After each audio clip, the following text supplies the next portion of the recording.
有朋友問，乜嘢叫做扶乩呢？佛教經典內並冇推崇扶乩，亦冇扶乩呢個儀規嘅。其實扶乩係中國神教傳統嘅儀式。對於扶乩，佛教係唔會置以否定嘅批評。神教嘅扶乩亦有其重大嘅意義。仙界或者道靈同人類溝通，往往係藉扶乩作為一種工具，勸人止惡行善，亦係不可思議嘅妙行嚟嘅。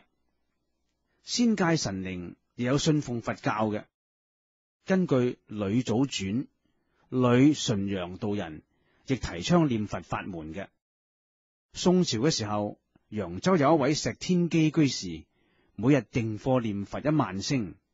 有一日佢經過虎丘山呂祖祠，祠堂梁上有一支木筆，下邊有個沙盤，旁邊坐咗一位老翁替人寫扶乩。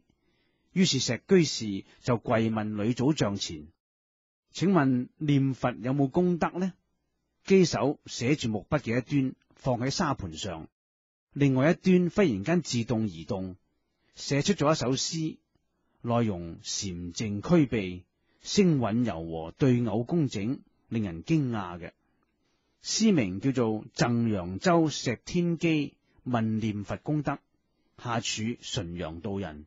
佢嘅內容係咁嘅：念佛虔誠即是丹，念珠800轉循環，念成舍利超生死，念結菩提了聖凡，念意不隨流水去，念心常伴白雲閒，念開妙竅通靈慧，念偈金流語已參。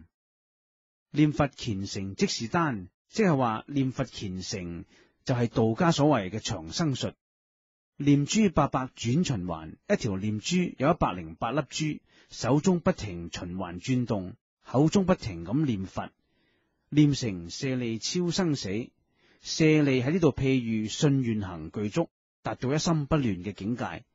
如果念佛念到一心不亂，就能夠了脫生死，超出三界六道輪迴嘅。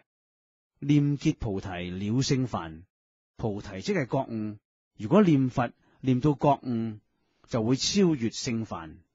念意不隨流水去，凡夫嘅意識係隨波逐流嘅，起心動念圍繞喺貪嗔癡嘅繁網之內。如果念佛念到一心不亂，即心即佛，妄念就唔會隨俗世流轉。念心常伴白雲閒，好似孤峰山頂上嘅禪師一樣，清日高遠，任運自由來去，猶如飄渺嘅白雲，心無掛礙。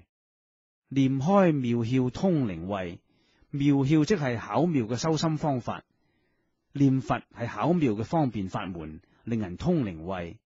念偈金流語已參，即係話呢首偈送俾你作為念佛時候思維參究嘅座右銘。呂純陽道長呢首念佛偈，好多念佛嘅人都用嚟做念佛之後嘅回向偈嘅。